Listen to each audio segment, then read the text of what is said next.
ahead for commodity markets in Africa.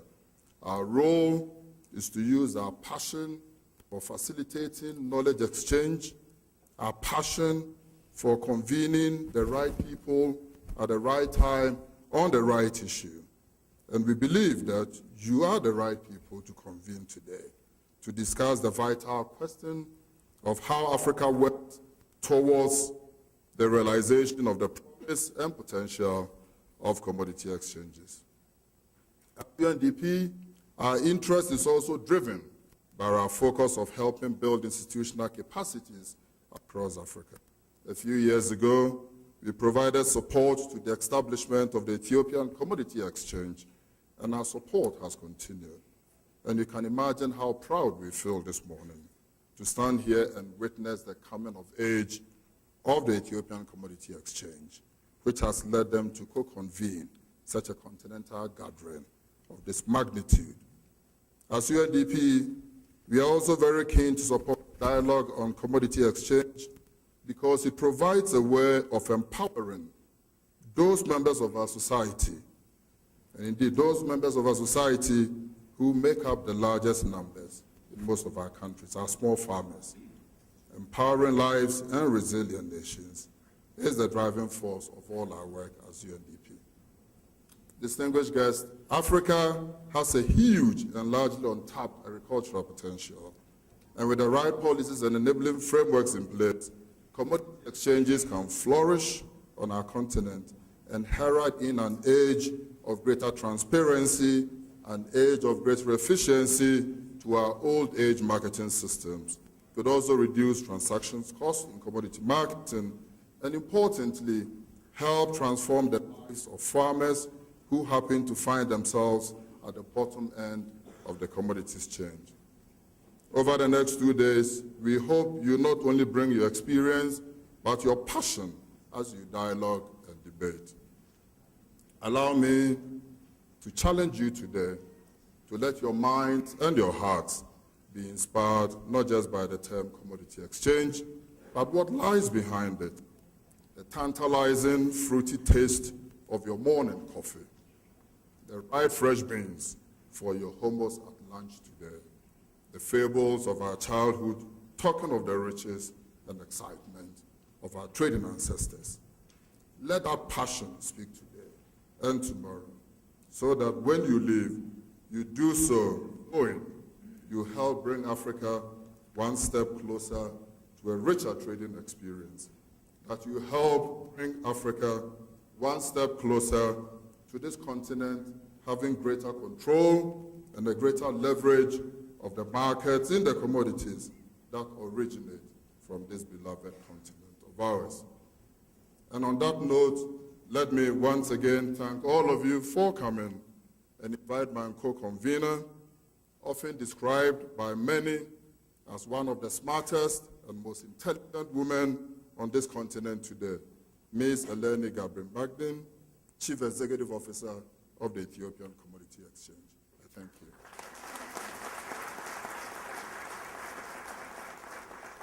Good morning, Excellency Deputy Prime Minister, Excellency Ministers and Ambassadors, distinguished guests from near and far.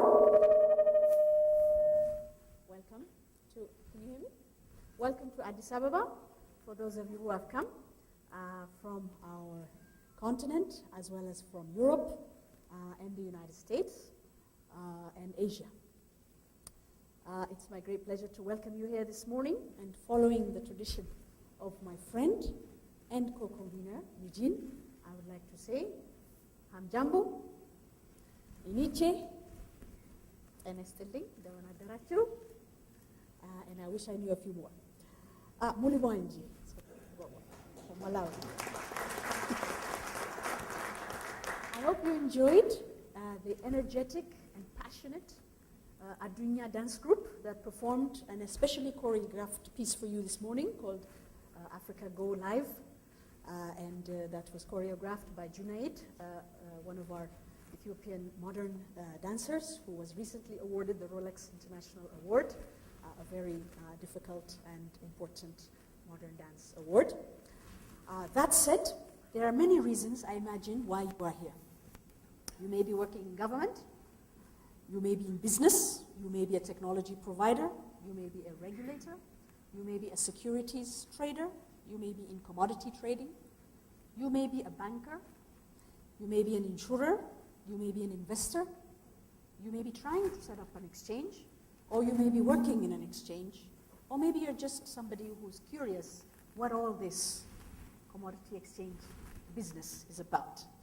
But the main reason you are here is because the idea of commodity exchanges in Africa is so big and so transformational, and it spells something that we want to see that Africa can become and can achieve, that you just simply could not miss being here.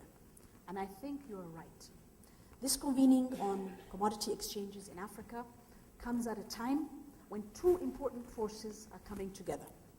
On the one hand, agriculture is growing in Africa. We are beginning to see the seeds of an African agricultural transformation. And when that growth starts to emerge, our governments and our people have to wonder how the markets are going to absorb this emerging commercial and smallholder agricultural surplus. The second force is that globally, over the past 3 years, we have seen and been buffeted by both financial and commodity market crises, leading the world to question the fundamentals, to question the global commodity order, where and how this commodity market globally is organized, and leading to a call on the global front for better regulated, better coordinated, and more transparent markets.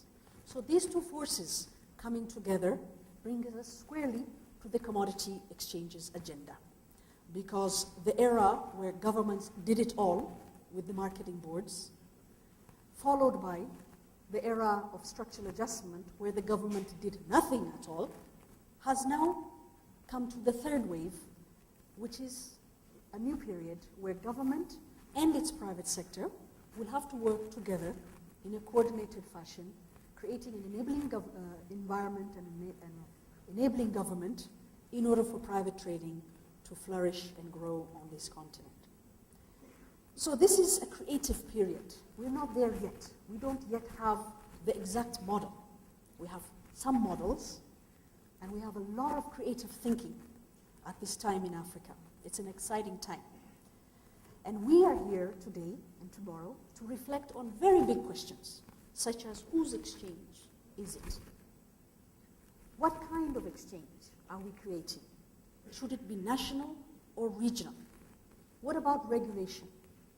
Do exchanges dampen volatility, or do they encourage speculation and volatility? What's the role of the financial community? What about the reach of technology and the explosion of mobile telephony happening on our continent and the links to our markets? And finally, and very importantly, what about our African farmers? How will they benefit? So these are very big and important questions that we're going to reflect on and debate, not only in the panels, but in the corridors, over lunch, over dinner, over the internet, and in our communities as we return back home. So let's use this time wisely. Let's engage intelligently. Let's be creative, let's learn, and let's move this agenda forward. This is not a UN convention. This is not an AU summit. There will be no communique. There are no big statements and pronouncements. This is a creative energy, like you saw in the dance, coming together to foster and promote the transformation of our continent. Because